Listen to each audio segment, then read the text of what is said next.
বাংলাদেশের রাজনৈতিক সংস্কার ছাড়া অর্থনীতির ভাগ্য বদলানো সম্ভব নয় বলে মনে করে গবেষণা প্রতিষ্ঠান center for policy dialogue CPD. সেজন্য দ্রুত নির্বাচন দেওয়া উচিত বলেও মনে করছে তারা।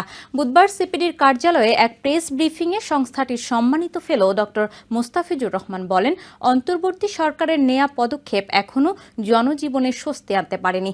বাজার সিন্ডিকেট ভাঙার পাশাপাশি দুর্বল ব্যাংকগুলো বন্ধের সুপারিশও করেছে সিপিডি।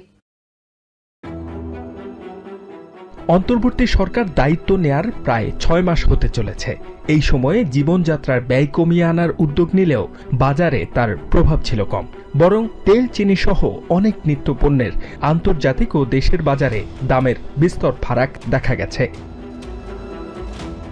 এমন তথ্য তুলে ধরে বুধবার বাংলাদেশের অর্থনীতির স্বাধীন পর্যালোচনা প্রকাশ প্রতিবেদনে 14টি নিত্যপণ্যের অস্বাভাবিক দামের জন্য মজুতদারি ও কমিশন বাণিজ্যকে দায়ী করেছে সিপিডি।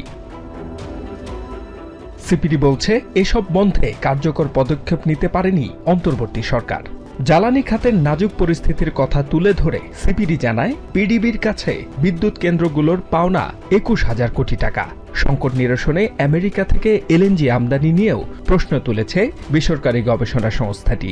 আগের সরকারের সময় সবচেয়ে আলোচিত ব্যাংক খাতের কথা তুলে ধরে সিপিডি বলেছে, লাইফ সাপোর্টে থাকা ব্যাংকগুলো বন্ধ করে দেওয়া উচিত। গত বছরের সেপ্টেম্বর শেষে ব্যাংক খাতে খেলাপি ঋণের পরিমাণ প্রায় 2,85,000 কোটি টাকা উল্লেখ করে এসব ঋণ আদায়ে ট্রাইব্যুনাল গঠনের সুপারিশ করেছে সিপিডি।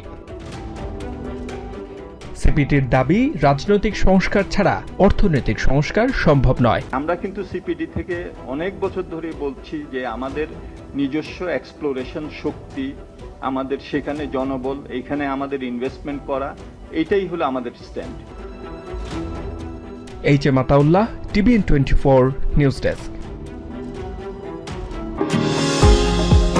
নিউ ইয়র্ক থেকে সম্প্রচারিত টিভিএন 24 টেলিভিশন বিশ্বজুড়ে বাঙালির কণ্ঠস্বর।